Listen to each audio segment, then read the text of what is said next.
7:14 a.m. It is on this Wednesday, the 25th day of September 2013. We're glad you're watching KTN. This is Morning Express with me, Sophia Wanuna. Remember, we are continuing to be live at the Westgate. In a short while, we will be talking to my colleague on the ground to just give us an update. Of course, one day after what we understand is a conclusion, a resolution to the situation that has been unfolding there, that tragic Westgate siege that came to a close yesterday. We want to just also have an understanding of a day later, several hours later, what is going on. We do know yesterday that 3 stories collapsed and there was smoke still billowing from that. There were several blasts as well being had. As we understand, the General Service Unit was conducting a sweep to just clear the building of any explosives that could have been left by the terrorists. So, and we also know that bodies are trapped in there of some of the terrorists. We don't know who else could still be trapped in there after that building caved in.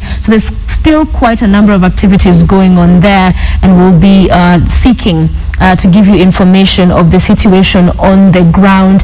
But even as that particular siege, that standoff came to an end, very many questions continue. One key question that we did not see an answer from yesterday's speech from the president is the state of the hostages. Had they all managed to be removed? And as he said, the death toll stood at 61. With those bodies that are still trapped in there, could that number rise? We hope not, but of course it's a situation we are following very closely. And there are several questions with now the Nairobi senator claiming that he'd given intel, he'd informed the intelligence organs that there was this imminent attack. There was that kind of intelligence a few days prior to that attack. So questions as to what did the Kenyan intelligence agencies do with that information, if in fact it was actually given to them. These are claims by the Nairobi senator and that there was that information given to them. So very many questions going forward. And of course there's the tragic and unfortunate heart-wrenching moments that those that are yet to find their loved ones are going through at this point. And we're going to be continuing to follow also those affected, the victims, as the days continue to go by. But in studio this morning, we're also having a very important conversation about counter-terrorism, because clearly, going by the events in the last few days and also reflecting on what happened in 1998, terror is here with us. It's something that we must look at very seriously, critically, analyze what we must do as a country, as a people, and also put the government and all our leaders on the spot to play their rightful role as well, and more so the security organs. So we'll be looking at that in more detail, and joining me in studio is Mwenda Mbijiwe. He's a former Air Force, member of the Air Force, and also CEO, Eye on Security. He's a counter-terrorism trainer. He's with me in studio this morning. Thank you very much for joining us, Mbijiwe, for making time to be with us. I thank you. Welcome. Looking at what has happened the last couple of days from Saturday, perhaps let's start with your view, your reflection, what you would make of this whole situation. Firstly, I am, like every other Kenyan, very saddened, and I want to send the condolences, my personal and my family's condolences to the families that lost their loved ones, and pray quick healing and recovery for those that were wounded, and also for us as a nation, pray that we could, emotionally heal quickly out of this. But the situation that happened on Saturday is very heartbreaking. For me, it's been a very difficult weekend. It was a very difficult weekend. My mood changed. It was hard to comprehend that this happened. It reminded me of the first time I came face to face with terrorism in this country. I had just been recruited into the armed forces, finished my training, and deployed at Moi Air Base. Right. 3 months into service, I was a freshman military officer at that time, and suddenly there was a bomb blast at the U.S. Embassy in downtown Nairobi. Right. And the entire night, myself and my colleagues worked at the rubble to try to get people out. It was so sentimental for us, especially when we got across the famous rose. Everything stopped at the site because we had to dig the rubble to get rose out. Before that, of course, I was much younger. I was only hearing about terrorism, but this one time I came face to face with it, and because it was like at the introduction of my military career, it changed my mind. There was a paradigm shift in my heart and mind about the evil in our world today. Of course, a few years later, I left the armed forces in 2001, November. And 2 months before that, there was the terror attack in New York City, right? The 9/11. And so for me, the two events actually changed my world. I studied very particularly the 9/11 attacks, and we'll talk about them here because I would like to relate one of the events there and how we as a nation can react to terrorism. So terrorism has changed. Today, the terror that is going around our world is not the terror of the 80s. Kenya, of course, we know the first major terror attack here happened in 1980 when terrorists bombed the Norfolk Hotel. Of course, they said it was a retaliation for our aid of the Entebbe raids that had happened 4 years earlier. And so ever since, we've had other attacks, a few ones. Since 2010, counter-terrorist experts tell us that there have been 26 major, not major, but really 26 attacks, whether major or minor, in this country, grenades hurled at hotels and all that stuff. But also intelligence reports tell us that there have been over 40 more very credible attacks that have been thwarted. Okay. And so, of course, it still makes me feel emotional. Yeah. So Tara is here with us, and later in our discussion I want us to talk about what, when you talk about counter-terrorism and your line of work, you are a trainer in this area. We'll get into that. But I want us first to focus on what we're just seeing, the situation that has been unfolding, the tragic Westgate siege in the last 3 days, and looking at how we responded. Saturday, 11:30 at about a.m. these people come in, they attack, and the news, we start talking about some shooting. It's unclear what's going on. We hear the police officers have been deployed there, the IGs there, the agency, all the chiefs are there at about 3 p.m. all of them were there. And at the time, it was still unclear whether it's a robbery, they were non-committal, or whether they want to term it as a terrorist attack, okay? And then it emerges, it's a hostage situation. What was going through your mind watching those events unfold on Saturday afternoon? Frankly speaking, for me, I think, and I'm sorry to say this, I don't wish to cause offense to anybody, I think this attack was long overdue. The terrorists could have done this long time ago. Right. That they had never done it. It took the hand of God and protection of our nation. So for me, it was not a surprise. I would not have minced my words to say it was a terror threat if I was authorized to say so at the time. But the looks of everything to me suggested a terror attack. At what point did it become apparent to you that it was a terror attack? As soon as they said there were gunmen who came in, and you see that we had live images coming, and the reporters who were first on site and the first responders explained what they saw, what was going on. People came through the front door, shot people, others went through the parking lot, some kids had been shot up there. We saw those images, and I knew certainly this is a terror attack, because there is something that has happened in terrorism attacks lately in the recent years, from the Mumbai attacks that we saw in 2009, coming up to some attacks that have happened in Pakistan. Terrorists no longer want to blow a bomb or to set something and run away. They want to be there in action. They want to, and in our situation here, of course, it got to a point where we were saying it is It's a hostage taking. For me, I knew it's not about hostage taking. These people didn't want to negotiate over something. Kenyans, because we are too used to movies now, we think terrorists will take hostage and then negotiate about something. That is terrorism of the 70s, the 60s, and the years before. The terrorism of the 90s and our era and season has become the terrorism where they kill. The business is to kill. And why kill? Cause terror. And so when I saw, and terror here is fear, cause fear. When I saw everything that was described by the media, and I really hail the media. I think you did a brilliant job, all the media houses, everybody that put their life on the line. Without even knowing how risky it was, I could see some reporters even standing by that building itself.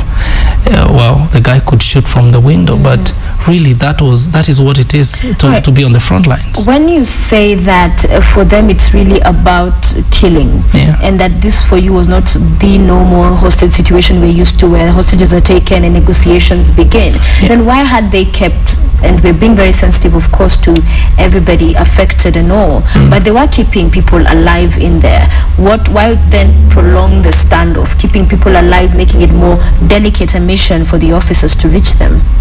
You prolong it to last long. Okay. For your point to be heard for a long time. Okay. It's like repetition. Repetition is for emphasis. Do it on Saturday, hang on Sunday, stay there on Monday. I hail our security forces for the restraint they had.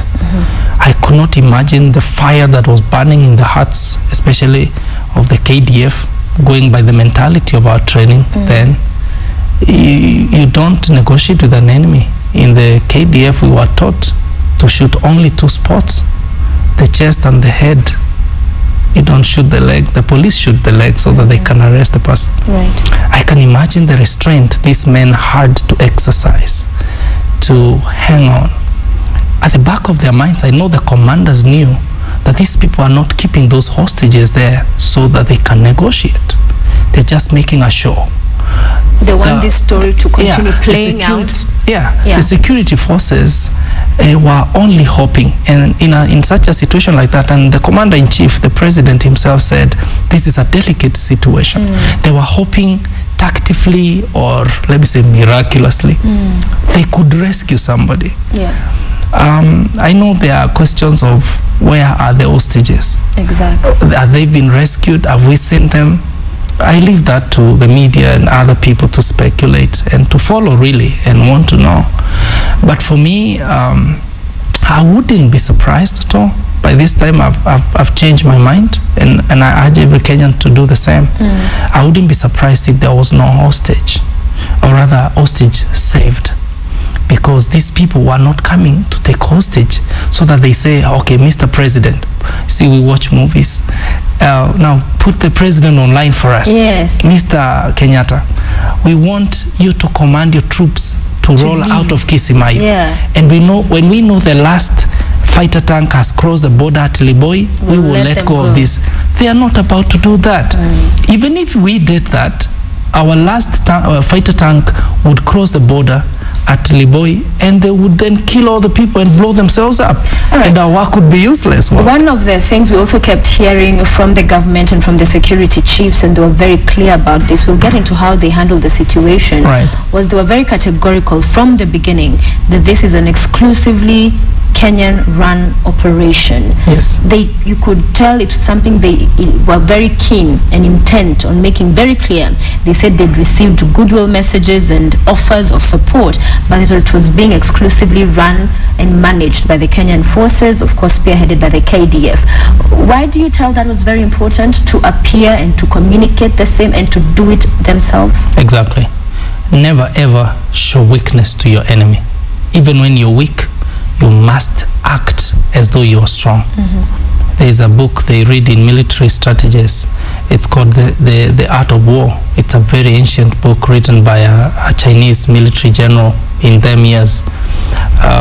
Never ever pretend, never ever show your enemy that you're weak. Even when you're weak, he said, act as though you're strong. I'm not saying our military acted as though they were strong. or the police and everyone that participated. It wasn't an act, it was a show of might. I wish they even did it better. I was telling a friend the other day, if it were possible, we would have had the snipers, those special forces, land at the roof of that building.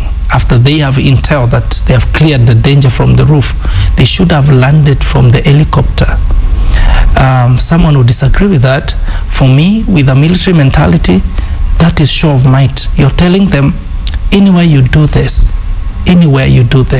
we are equal to the task. And I want to say, I agree with the military or the Minister of Security when they say that they are being offered goodwill messages and support from partners, but this is purely a Kenyan operation. It should be Kenyan operation. Right. Our troops should be on site. Our snipers, our special forces should be involved so that they also gather experience as they do this, because we've never had this situation before. We can't say we are exercising to get experience, but as you do something, you learn something. You understand? Right. So it was important for us, and I agree with what the previous speaker here said, that we need to have now a specialized team of analysts who are not particularly government. Yes. And I really hope the president can hear us on this.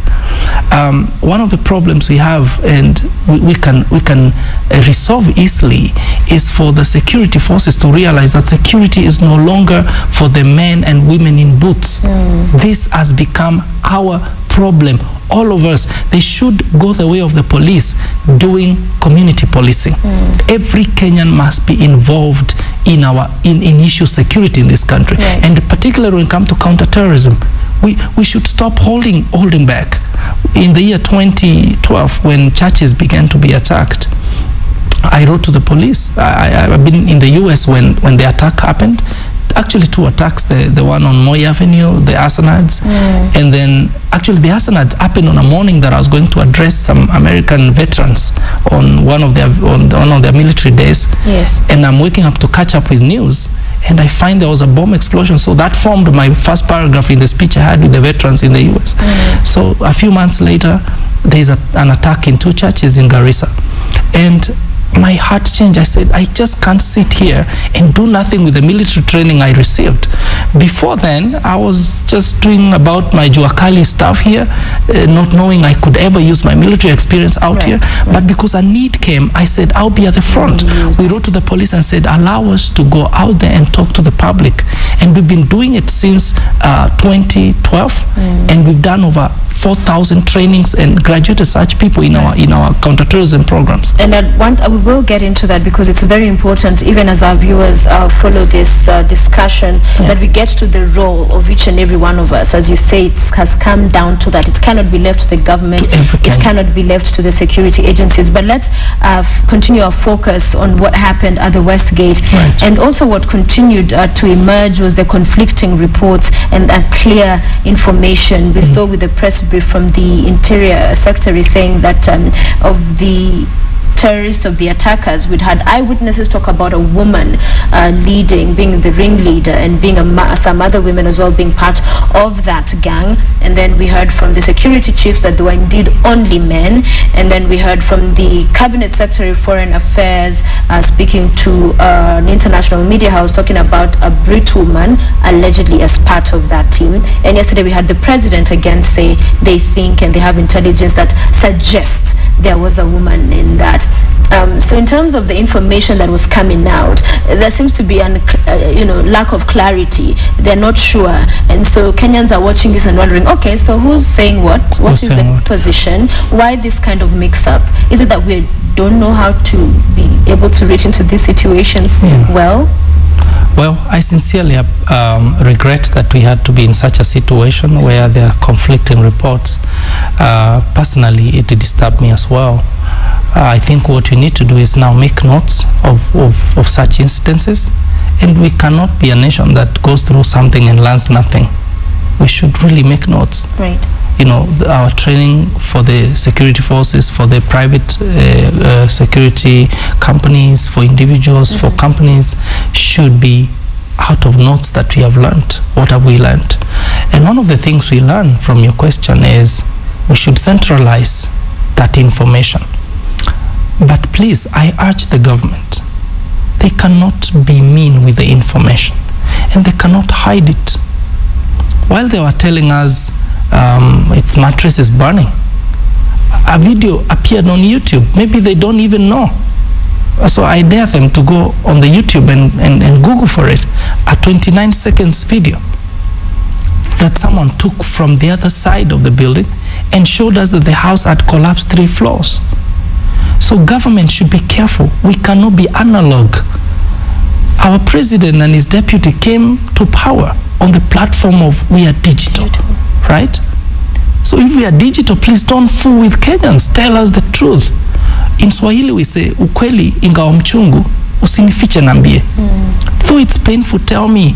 I would rather cry for knowing the truth than celebrate in foolishness of not knowing the truth. Why do you feel, especially the Interior Secretary, he's the one who talked about the mattresses burning, you talked about the fire will be put out in a few moments, it wasn't, the next day there was still smoke billowing, 12 hours later he'd said it would be put out in a matter of time, and then the conflicting reports again that have been coming out from there. What do you make of that? Is it that they're not sure? Is it that they just mislead? Is it misleading Kenyans? Is it saying things that are not verified yet?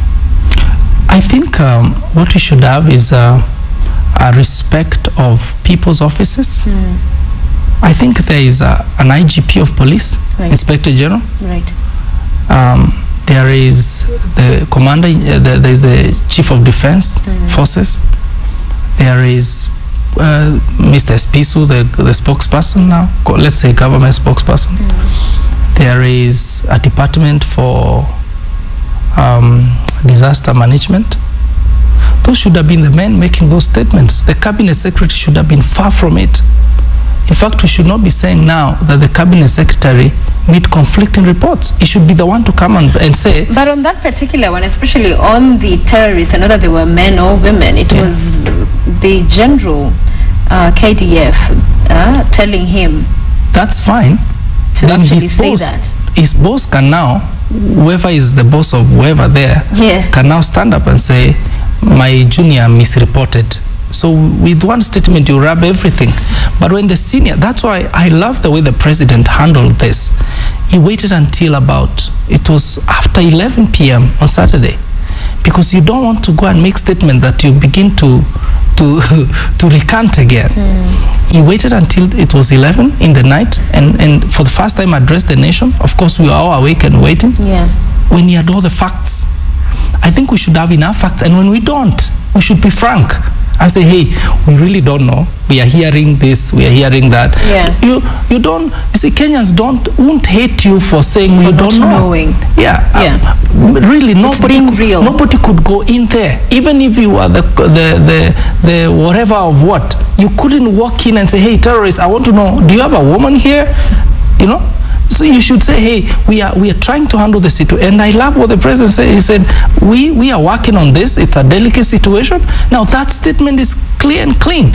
So maybe we should also have a format of reporting disasters, please. If there's a guy in charge of disaster, he should be the one doing all those media briefs. And they should not be spaced 2 hours from each other. There should be a few every few minutes. Exactly. So that was the other biggest concern. We seal the gap of misinformation. Propaganda, speculation. And now that it looks like we copied everything American, let's copy everything after all. We had a constitution that is very American. We do a lot of stuff that is American. Let's do it the way they do also in their disasters. The other day I was watching an attack that happened, I think in Pennsylvania or somewhere, on CNN. The guy that gave the report is the local sheriff. You know, that name really sounds like a Somali name, sheriff. Sheriff. But the sheriff, whatever, I don't know why they call him the sheriff. Sheriff showed up and said, this is the situation. And so before their commander-in-chief can give the report, the information can be refined, and you remove the thing of embarrassment. This one said this, no, it wasn't this. So I know the emotion that comes with such a situation, and when you feel you're the guy responsible. Of course, there's a situation that really that couldn't pass my keen eye. On Sunday morning, they said they appeared, and Mr. Espisu introduced the men that were here, the cabinet secretary of security, the Chief of Defense Forces, the IGP. He did a very nice introduction and said, the secretary will give the report and the others will respond to and all of them will respond to their question. I was disappointed to see all of them walk back without answering one question. The cabinet secretary answered all the questions. So there should be that kind of harmonization. Let's now go to what we're hearing the Nairobi senator talking about, that there was intelligence that this was likely to happen, that an attack was imminent, and Westgate was one of those thought to be targeted locations, and now accusing the intelligence services, the security organs, of not doing anything about it. Well,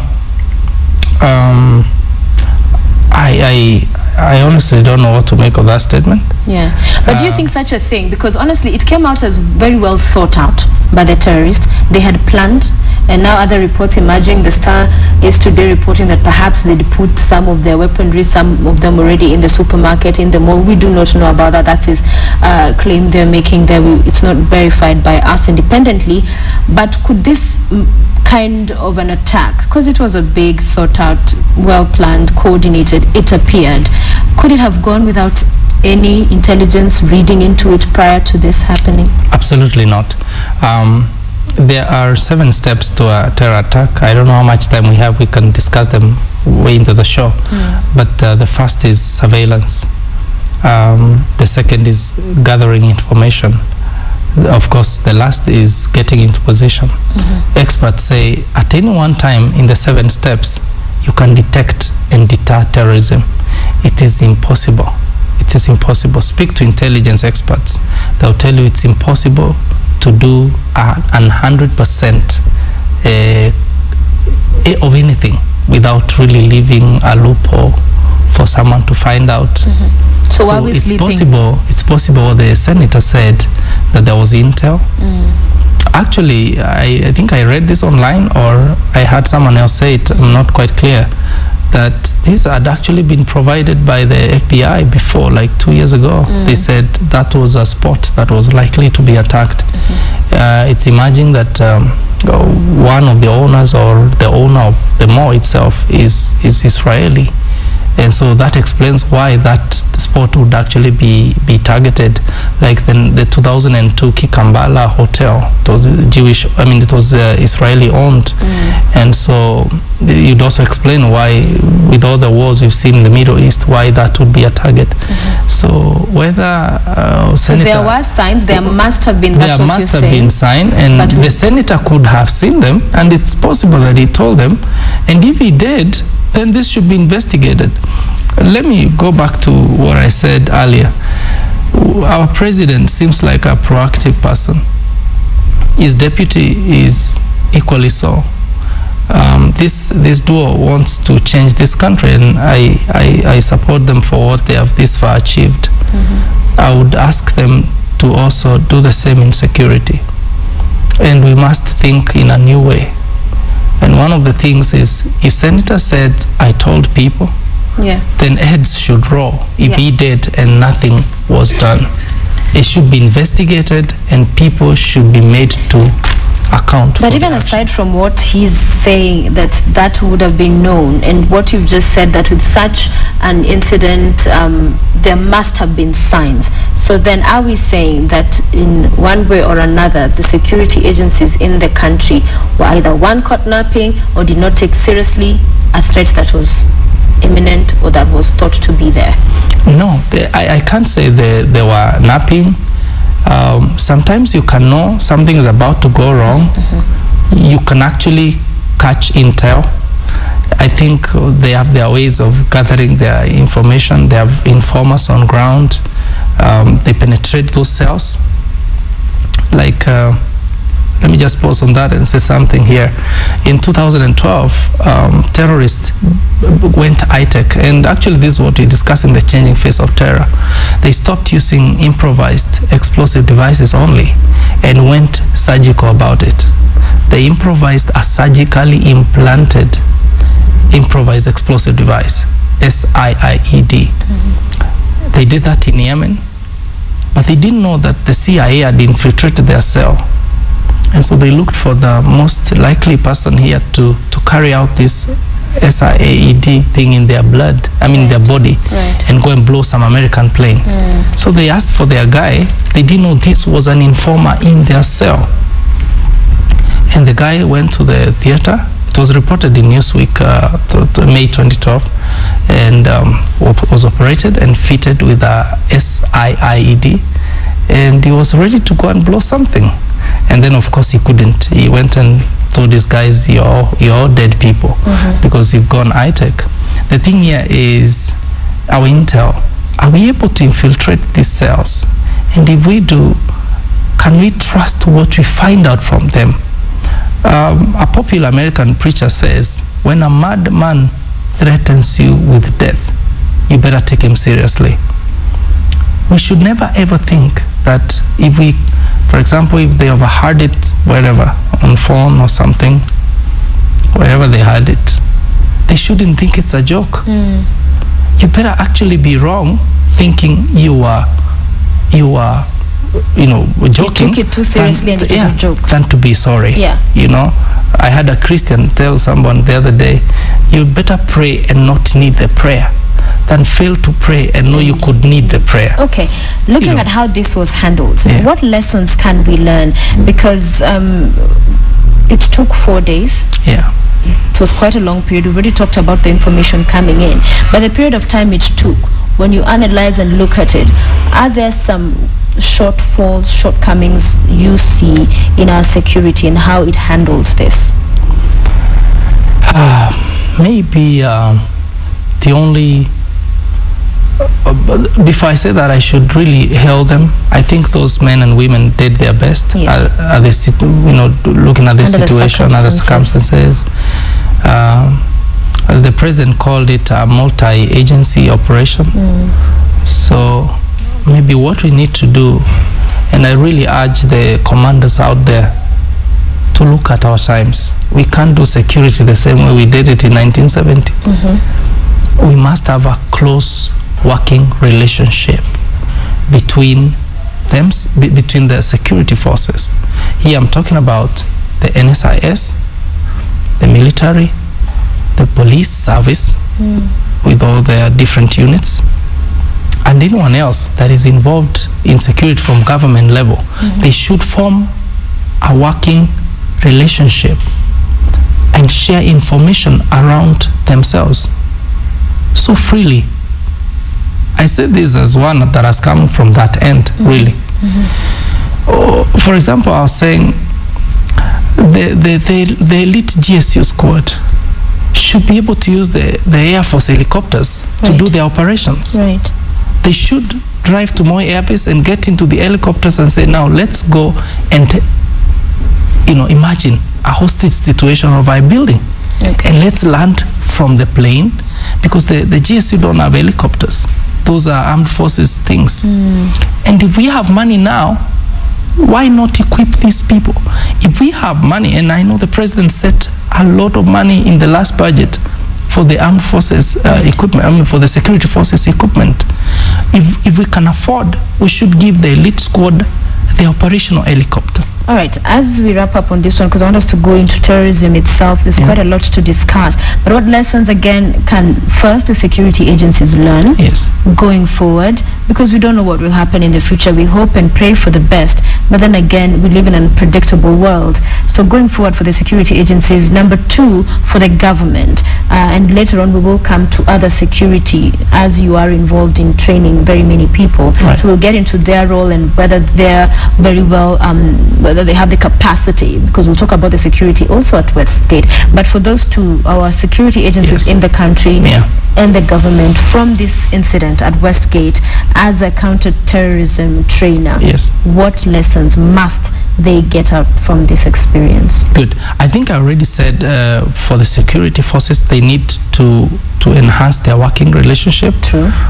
Without honestly anyone wanting to be superior to the other.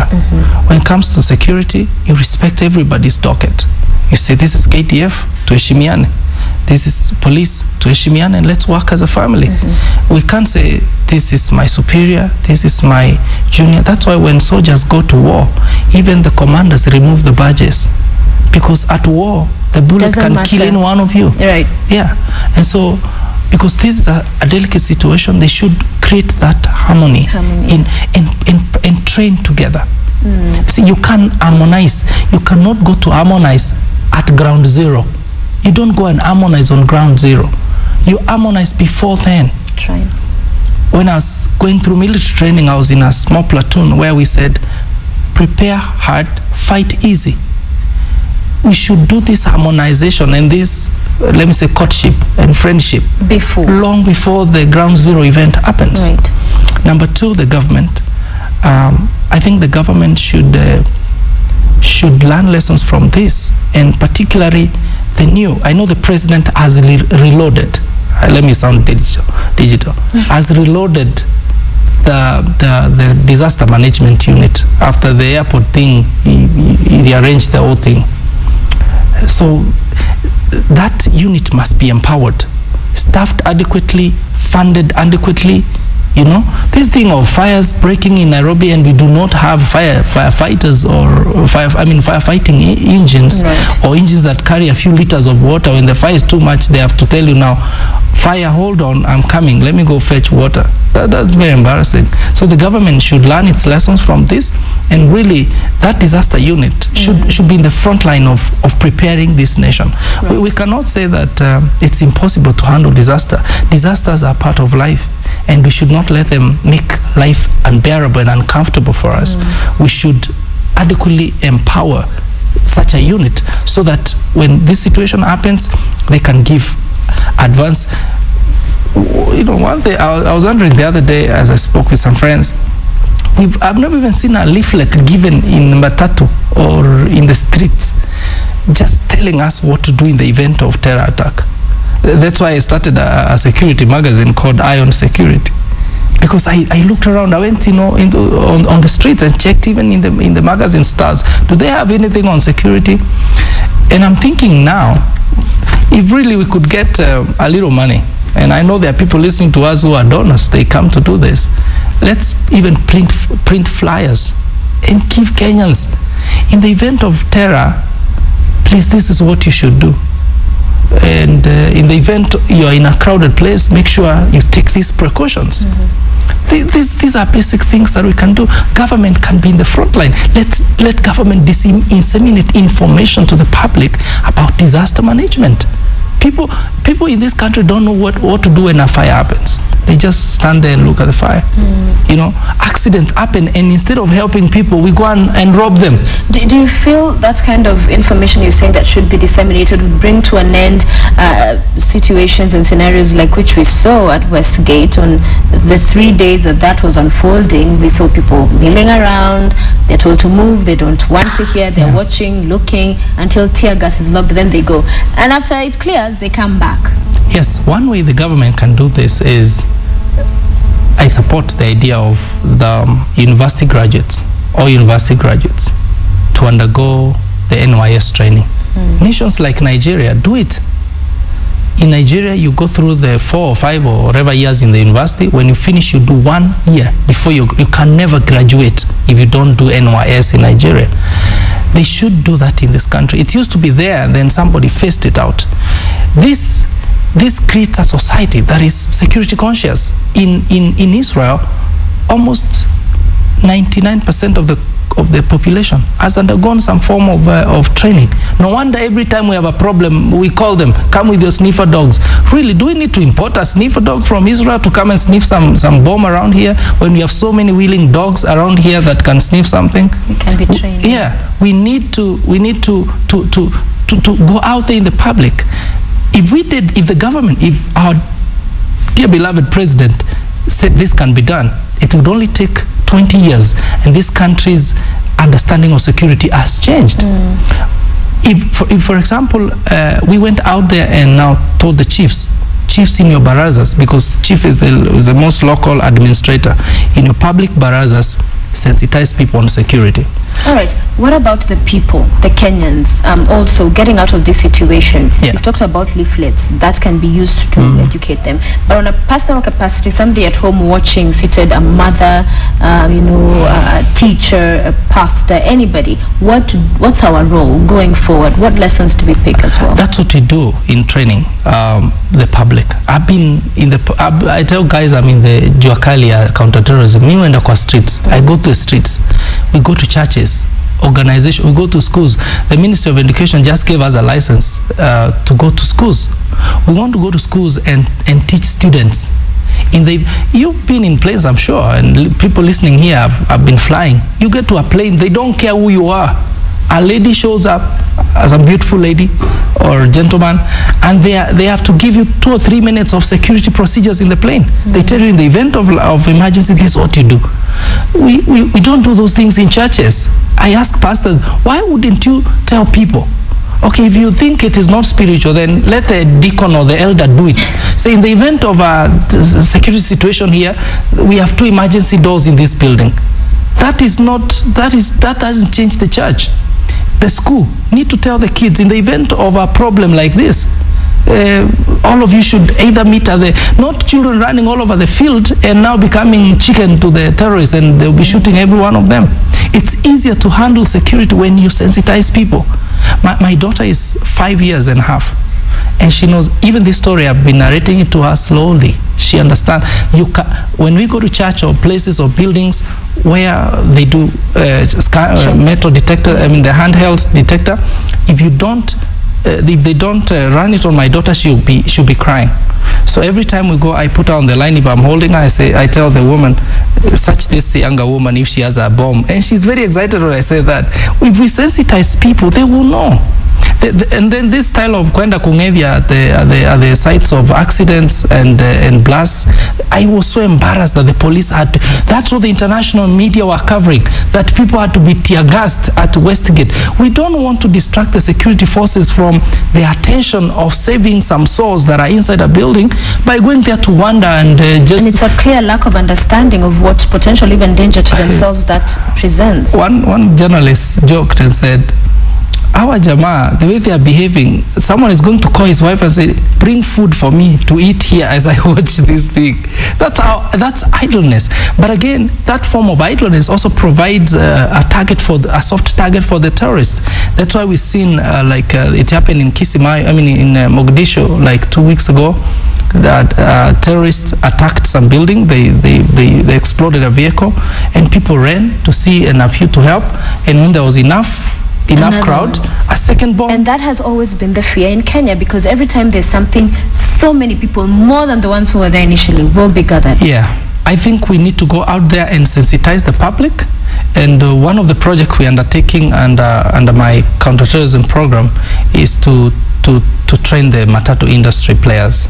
On Easter Sunday, a certain bus on the Juja route stayed with a bomb, an IED bomb, for an entire morning, and it had 45 missed calls, which means they tried to detonate it 45 times. And then the conductor says, nimeshinda naye the whole day. Actually, kitu nimeenda town kama mara 10. I was in town back and forth, and finally I had to put it somewhere at a shed. I'm like, this conductor needs some education. So with God helping us in the coming days, we want to go out there and sensitize them for 2 hours. Just gather them and say, guys, hey, let's talk about this. When you're putting people, the other day the police warned us about some public bus, a certain company that they said had thieves all the time. The same bus, when they were mentioned by the IGP, they had metal detectors, they almost undressed you to check you. 2, 3, 4, 5 weeks later, days later, they are forgotten. They are just there shouting for money. It's about money. It's about money. So we need to create an atmosphere in this country. It has to become a culture where we realize terrorism has come here, and it's not going. After the Westgate thing, actually online now they are saying terrorists have made a lot of notes from that, and they will reenact it in USA, where I was reading this last night, and that this was to them a very successful operation.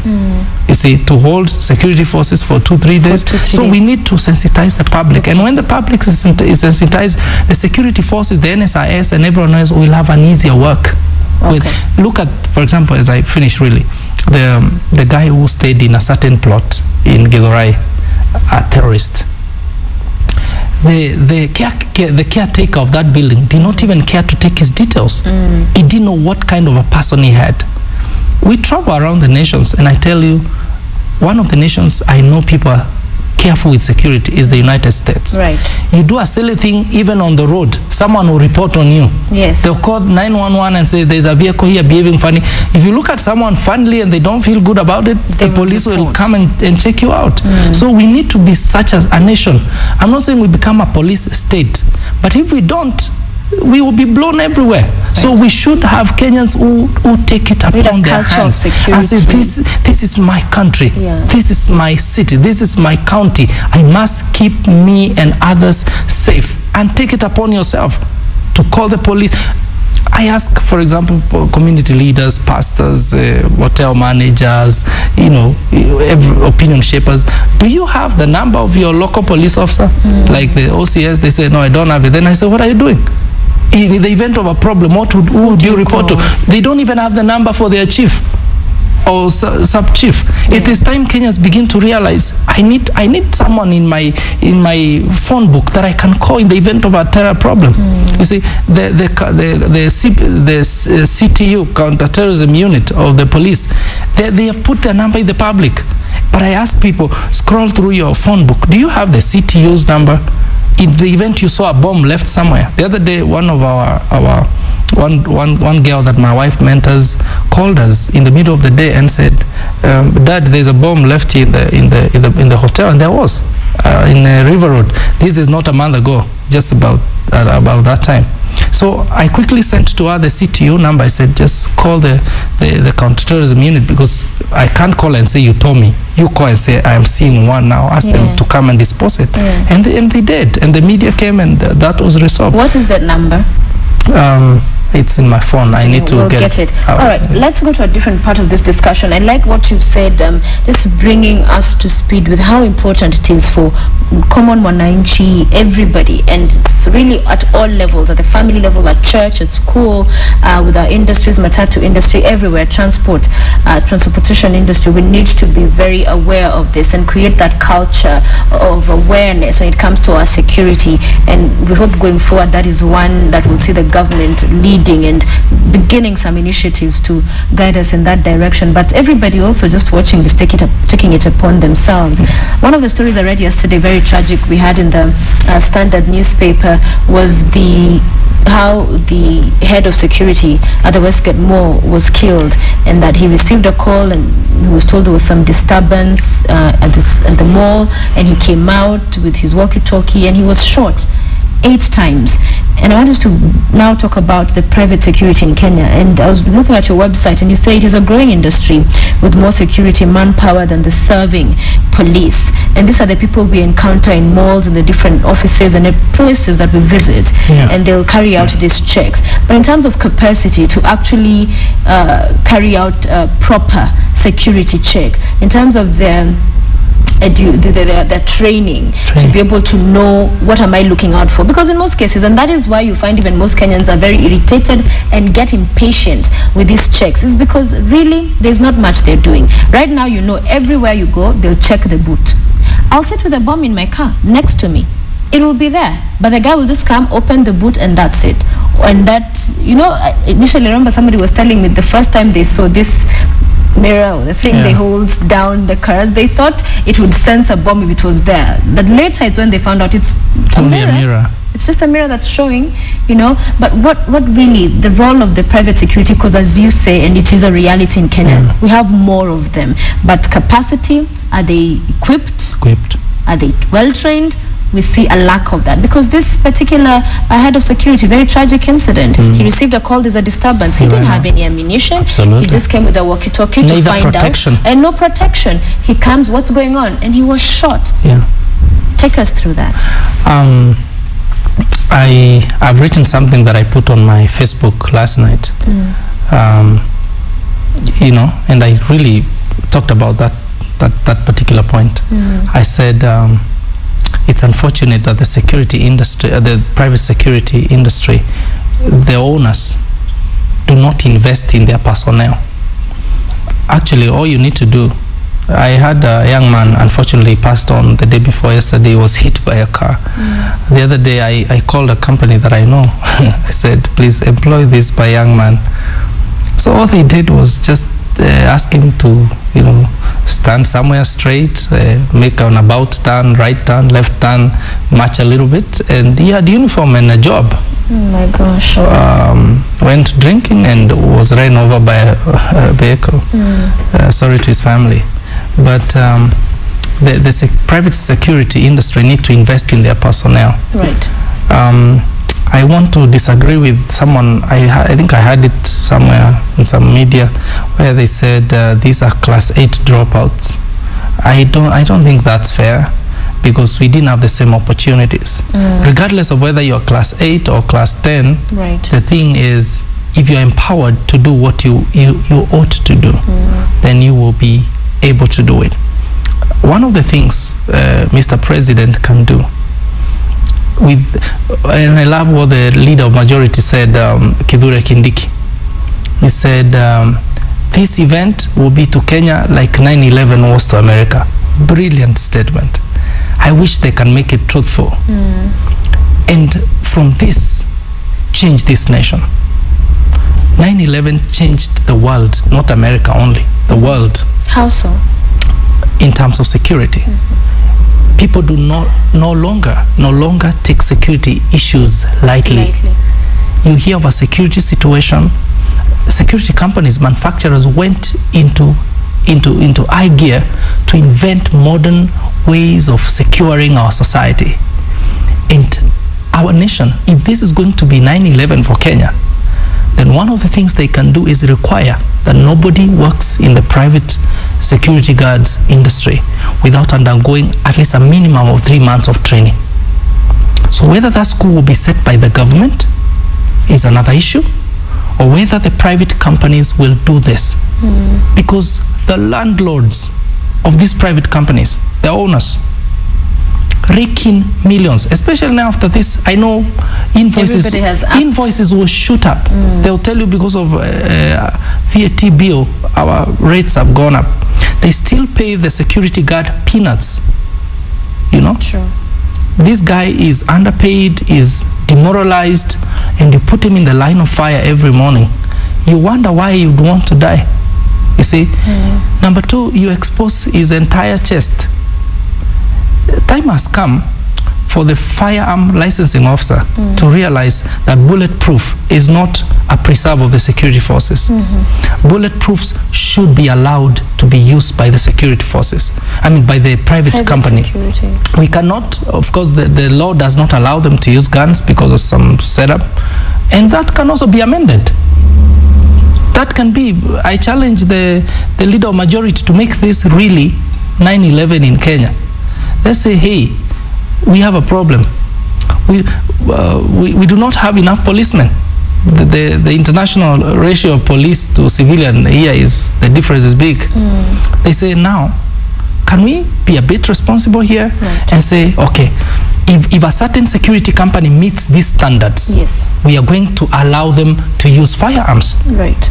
Okay? That is risky, but in tough times call for tough measures, so if they could go ahead and require that the security companies raise the standard, they should require they pay their men well and mostly train them. These men, one of the things we do in our counterterrorism training is try to explain what a grenade is. I wrote to the police and asked them, please, can we always invite you when we have a training, you come with grenades and take them back?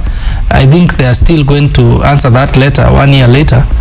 But I'm thinking there are toy grenades that we can buy.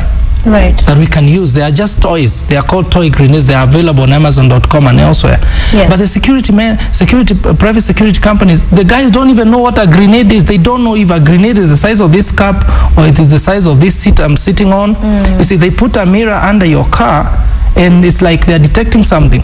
The only company that impressed me in their work, wherever they are, the company that mans the Safaricom premises in Westlands, the one in downtown Westlands, not the one on the Waiyaki Way. Okay, both are on Waiyaki Way, but the one in town. They had an explosive detector that points at your car and can detect an explosive in your car. Right. That was high tech for that company. I asked the landlords of the security companies to please for once, make the work of these men a bit easier. Train them, give them theoretical and practical training. Yes.